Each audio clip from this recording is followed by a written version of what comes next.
So I'd like to thank everyone for taking their time out to come tonight. I'm doing a little bit of talking and walking and discussing the things, but I wanted to thank you all for coming to lovely Audible Elegance to have a wee listen to this. I'm Bryce and I work for the sound organisation, or the importers for Rega in America here. And we were presenting to you tonight the Rega NAIA, which is a culmination of a lot of years worth of the project. The predecessor was the NAIAD, which was a limited scope device. We only ever really made about 50 of them, but the cost was infinitesimally, but considerably more.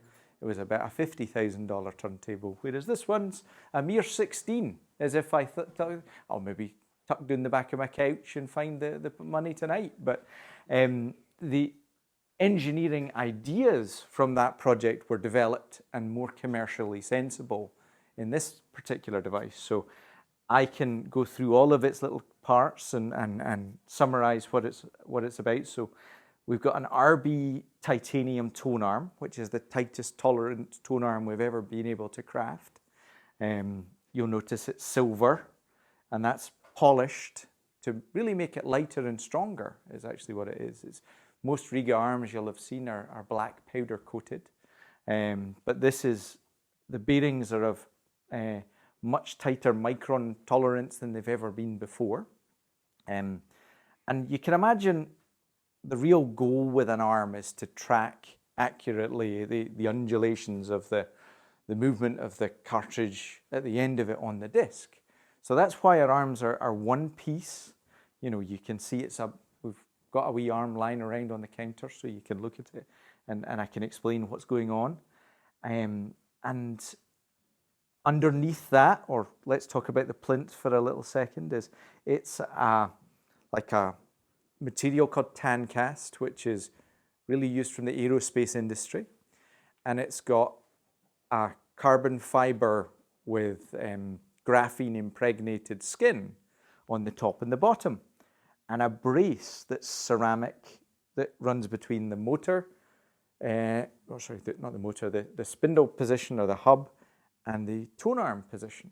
And what that's for is to keep those two bits rigid, because if you can imagine, the energy of making music into the room feeds back into the environment of which the record is playing. So that's why our bigger, snazzier turntables seem to get less of them. They're designed that way so the energy is not kind of trapped by the plinth itself. So there's quite a lot of thought goes into that, because you'll say, oh, this thing's getting smaller in some respects. But that is the stiffest plinth we've ever created. So we've now got the best tone arm on the stiffest plinth that we've ever been able to achieve. Even the little feet, if you bend down and you can see my baldy napper for a moment, but you can see even the feet are aluminium milled, but they've got a little gap which has 3 little risers to the plinth itself. And the idea really is to absorb as little energy that is conveyed into the room as possible. So you'll start to see that even if you look at any of the turntables, they try to minimize their contact area to the plinth above them. Probably the most striking difference that I would say I've heard is the ceramic platter and the hub assembly. So they're been better milled than they've ever been before. That was something that we did on that Daddy project, the NAIAD, but this is more attainable. It's fired in a kiln at 1600 degrees C for 3 days as a pair and allowed to cool down together. And then they mill the spindle so everything's really, really tightly toleranced. So really the only thing that we need to do is lubricate it to make it work. And then this is also made from the same material. So a lot of the time, ceramic is basically to get a stiffer platter. So you see on the majority of Regas that you'll have seen will have had glass. This is a better result with the ability to spend a little bit more on materials, is what it is.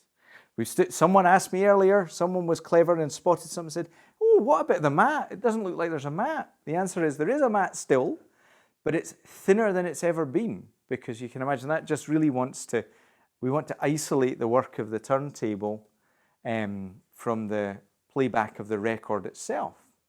So that's a lighter mat, but it's from memory, I think it's merino wool that kind of grabs onto the vinyl on the underside. So the idea is to almost act like a clutch plate. You know, the idea is that we should be hearing the record, not the record player's influence on the record, which really sounds clever, but it's the truth of the thing is in the listening, which I'm more than happy to let you have a wee listen to. And if there's any questions, I suppose the other thing that I skipped over is it's got 3 belts. And you might say, why have you got 3 belts? Surely one belt would get you going. But like anything, when you make a belt, you'll make it as perfect as you can. But there's inconsistencies between every single crafted thing in the world. Tolerances within tolerances. So if we have 3 belts, that means if one is ever so slightly tight and one's ever so slightly loose and one's right in the middle there, the errors are averaged out, because you just divide that error by 3, because now you have 3 belts, which is why you see some turntables have numerous belts. It's just a rounding thing, if you can imagine you want to do that. So that's the summary of what the technical stuff is, and I'd be more than happy to answer some questions that anybody might have. I've done this a few times, but some of the great answers I might not have, but at the same time I'm happy to field them to the lovely the folks in the UK. Even things like the cover, you know, it sounds really silly, but this is fundamentally a dust cover, because we don't really want spurious energy in the task that we're trying to do, which is playing records. So maybe I'll just be quiet unless there's a big super question for people and put the record back on. I hope that was informative, everyone.